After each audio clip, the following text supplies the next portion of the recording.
Good morning, good morning. This is the day that the Lord has made. Let us rejoice and definitely be glad in it. As I always say, I am so glad to be living, clothed in my right mind, in good health. Food and shelter, transportation, and a few coins in my pocket. Thank God, because it could be worse. I could be dead right now, sleeping in my grave, but he told death, get back and behave.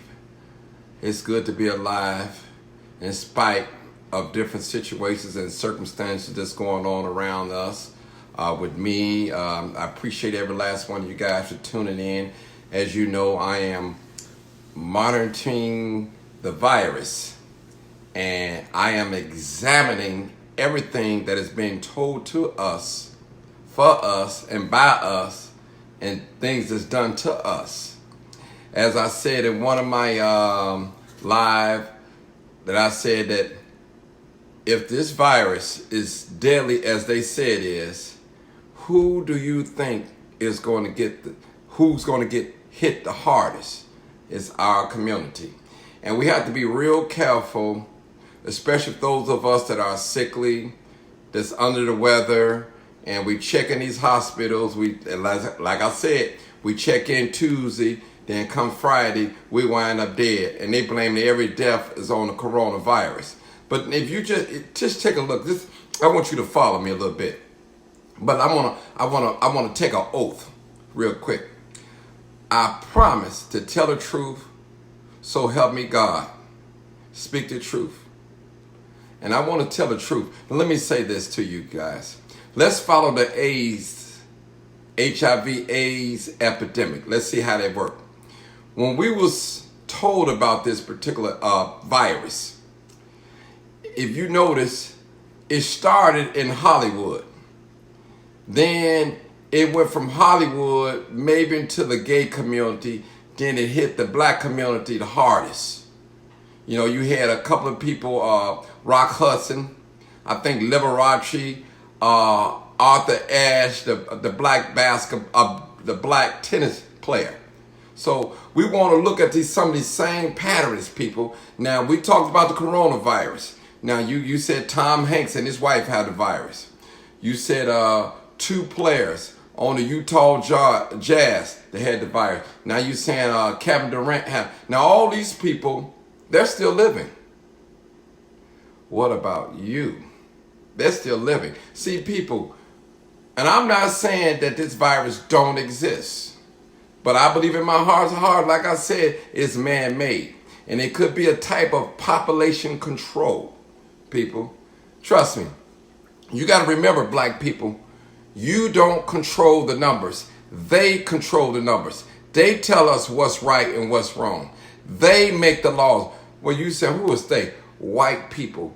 White supremacy / racism. They make the laws. Well, listen, people. It's still on the same subject. Most of us get our information from TV. We don't research, we don't study, we don't critical think, we don't analyze things. And all we see on TV is good white people. And all we see on TV is bad black people carjacking, shooting, murdering, lying, selling drugs, sex trafficking. That's all we see. You know, so we don't believe that we can get no good information from people that look like us, you and I. So why would I trust these numbers that these people are going to lay on us, which is, I'm talking about white supremacy, and tell us so many people, so many deaths. Listen, you can go in the hospital with a common cold, hard, not breathing, need a breathing treatment, and you come out, you're dead. And first thing they're going to say, the coronavirus. People, let's be careful. Let us be careful. You got all these Hollywood celebrities doing fine, not under the weather, none of that. But every time you see a black person, they sickly. You had another man that was on Facebook said he had the coronavirus. But initially, he went in there because he had glass particles in his lungs because he was a body and fender man. When you don't wear a proper mask doing body work, you work with fiberglass and Bondo, that stuff get in your lungs. It's going to make you cough and have a dry and rough cough. So you got to analyze things. Did he really go in there with the virus, or they just told me he had the virus, or did he really have glass in his lungs, which will make your breathing hard and you a rough cough? So we have to investigate. Now they're saying that we had another lady that's from Inglewood. She died as of yesterday, I think last night. So, and this lady, she's 61, I believe, and she probably had some health problems. And she may have had the virus. I wouldn't know, I didn't diagnose her. But I'll say this, I give condolence to her family if they're listening.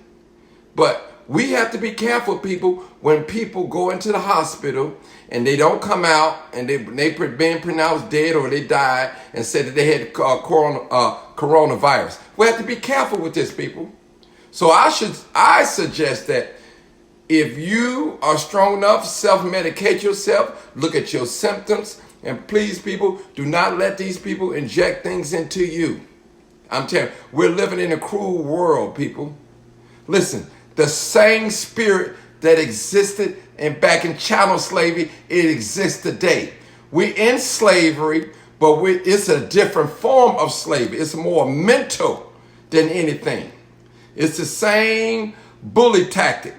Well, you know, if you talk against this, you won't have no job. You know, if you talk against this, you lose your job. You got a house and wife to take care of. So people, let's be strong and look at things from a black perspective.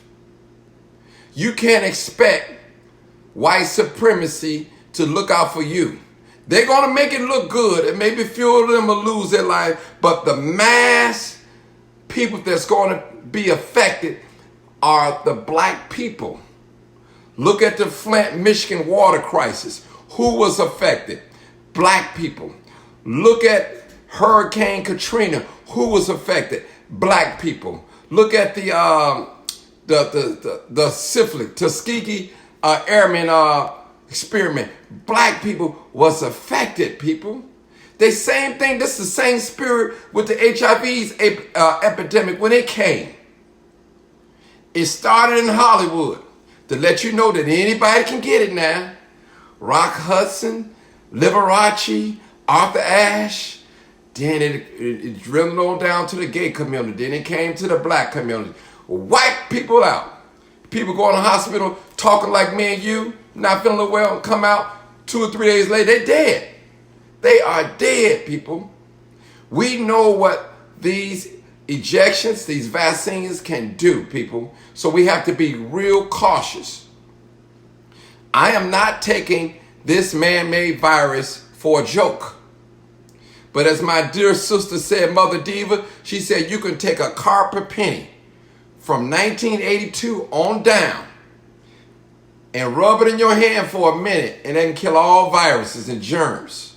This is something that she said on her live yesterday. It's something to look into. I'm telling you, a copper penny from 1982 from on down, 80, 81, 79, and rub it in your hand for about a minute. Copper. Get some copper and put on you. You know, because that hand sanitizer, it does weaken your immune system. It opens you up. Nothing beats soap and water. Real well, wash your hands, soap and water. It does. And like me, when I went to go vote yesterday, when I went in the voting booth, it was so hot and stuffy up in there. And there wasn't no airflow in there. And I felt like the walls was caving in on me. I had to hurry up and get up out of there. So personally, I wouldn't be in no place where no air is not flowing or something.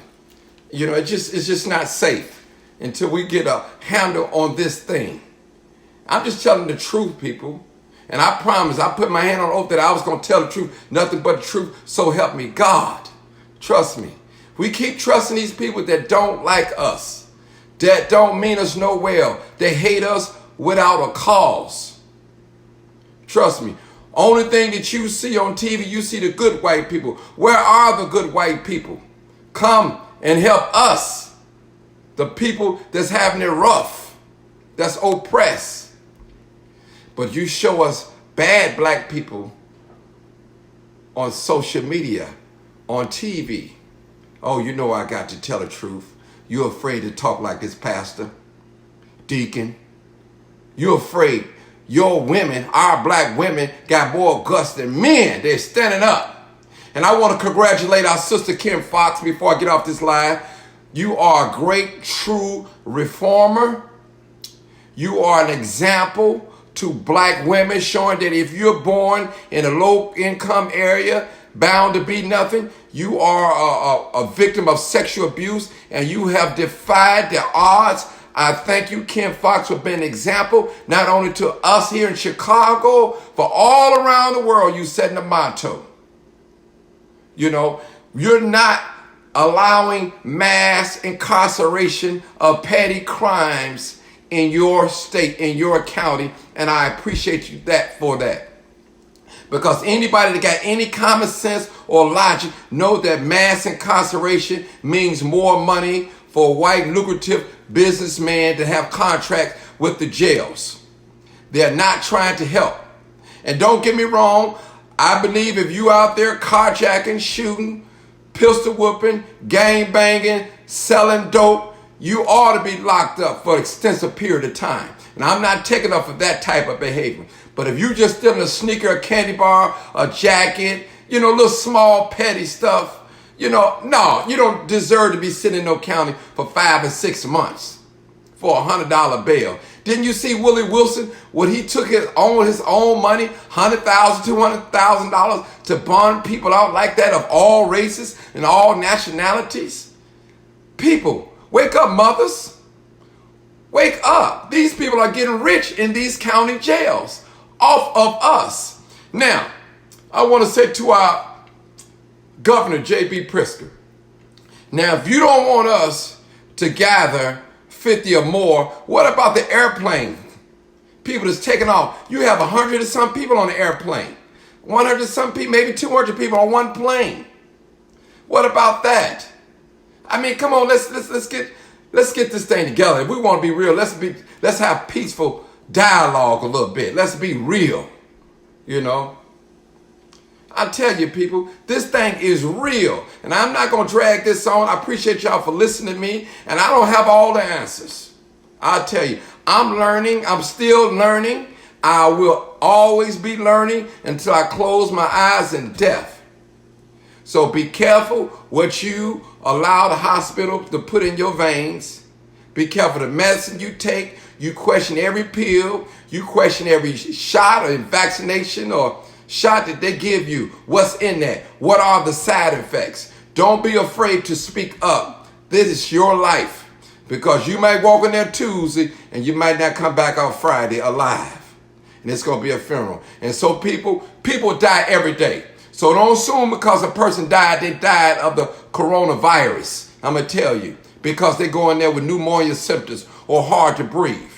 So we have to question everything, people. Question everything and believe not too much of what you see. Question it.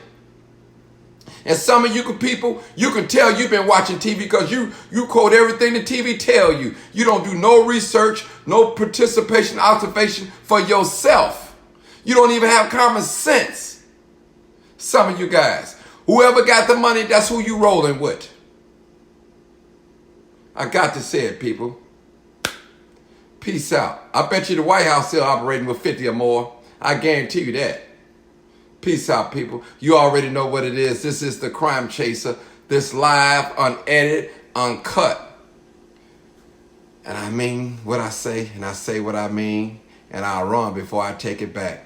Be careful of white supremacy / racism. They mean us no good.